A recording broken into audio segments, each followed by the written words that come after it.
the angel spoils me rotten, more like the devil spoils me rotten. Aha. Just cancel me now. Hello everybody, this is the Marvelous Miku, and welcome back to another video where today we're going to be discussing the anime, The Angel Next Door Spoils Me Rotten. And two things before I get into it. Number one, my voice is obviously, broken and janked. I'm kind of sick today. So just be mindful that I might crack my voice in this recording. I'll try my best to edit it out, but yeah. Second thing is I've only watched 4 episodes of the anime, so this is really just my initial thoughts. And yeah, with that said, let's get right into it.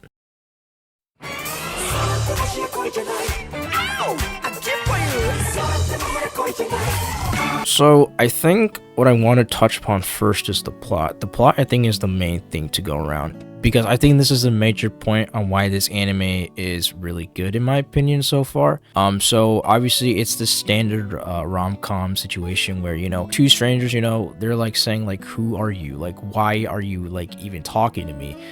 Type of situation. And then it goes from that, building relationship, doing some hobbies, connecting with each other, going out on dates, and then obviously, they become boyfriend and girlfriend, and then they kiss. That's really the plot. And I think with this anime in particular, I think it's going to be a pretty good rom-com. So how this plot goes is basically, there's these two characters named Mahiru Shiina and Amane Fujimiya. We'll discuss their characters later, but for right now, we're just going to name them Mahiru and Amane. And basically, they meet on the swing set, although they've known each other before since they're in the same high school, but not really spoken.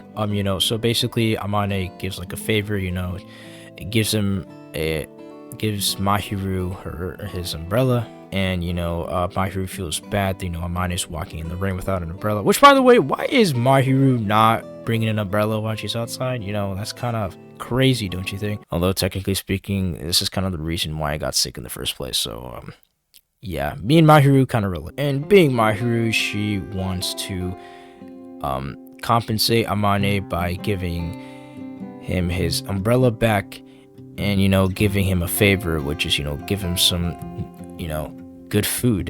She's a pretty good cook and stuff like that. And it's just favors upon favors upon favors. And I think it's gonna get to a point where, this is my theory, but I think it's gonna get to a point where they're not gonna be owing any favors with each other, and then they just kiss and something like that. Or one of them has their favors, and then their last favor is you want to be boyfriend or girlfriend or something like that. That's my theory on it, but I have to see the whole anime, or maybe read the manga. I have not read the manga, so I'm kind of blind into this going into the anime, so we'll see. Alright, so we'll discuss the characters now. We have 2 main characters, and there's technically 6 so far according to my anime list, but I'm only be discussing the 2 because I think they're relevant to the story, and like I said, I've only watched 4 episodes. So we'll start with Mahiru Shiina. She's very talented, she has good grades. She basically gets top 1.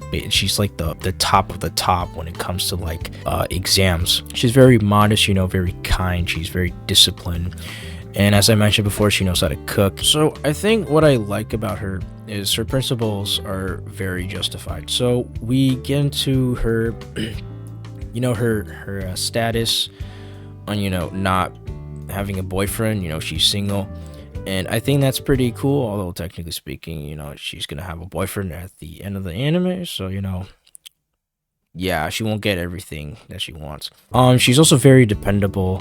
I think the fact that she studies hard, there's no slack offs or anything, I think that's very, admirable. She takes her education seriously, which is something I respect. She takes the time to, spend, very cheaply. Cheaply is a very bad word. I think she's good at saving money. Even though her family is very rich, she still finds ways to save money. And I think that's pretty cool. Her intentions are pure. She doesn't want to do anything naughty with him, although this clip suggests otherwise.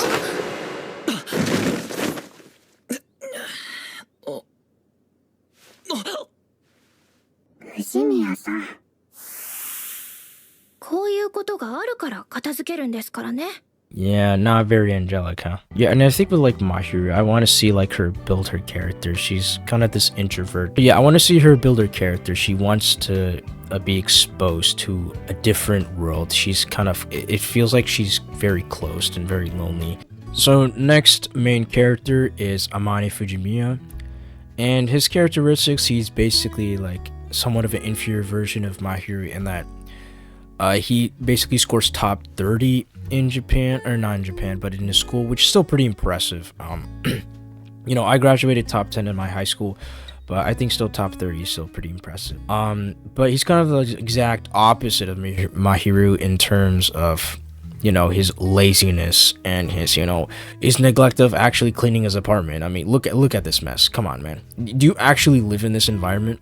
Yeah, I shouldn't be talking. I think what I like about his character is that he's kind of this kind of chill dude that doesn't want a girlfriend, but at the same time he kind of expresses feelings for Mahiru. And I think what I want to see with him is develop, like I said, he wants to grow as a character, you know, start building that relationship. But also it seems like he likes to reject himself, and this was very apparent when in the last line of episode 4 where he says when he holds Mahiru's hand, he says, "This is bad for my heart." Now I don't know if he was referring to like not having a relationship with Mahiru, but I think it's kind of clear that he likes to reject his heart sometimes.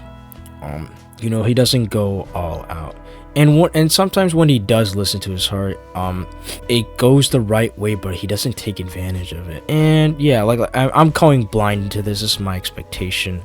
So yeah, Amane Fujimiya, he's definitely like a top MC. So 2 side characters I'll just be mentioning. First we got Chitose Shirakawa. She's basically, you know, you find that vibe that she wants to be friends with everyone. She's very open, she's an extrovert. She likes talking with everyone. I think you'll be interested to see how she plays a role into, you know, how everything stirs up. I think she might be like the main like side character that you know, pushes Mahiru into like a relationship, and I think that's important. Although, you know, she likes to troll a lot, you know, in this anime. Finally, we'll discuss Itsuki Akazawa, and basically he's Amane's friend, and he kind of reminds me of this one guy from Hyoka. And he's friends with the MC. Actually, he might be like just a carbon copy of him, you know. And yeah, those are my initial thoughts. Like I said, it's not supposed to be like a big video, a long video. It's just more of like my discussing my thoughts, like my first initial glance of it. And I think this is gonna be a solid like 8 out of 10. Well, I'll see if my opinion changes. If you know, some dark turn comes around and be like, oh my god, this anime is trash now, I'm gonna give it a 0.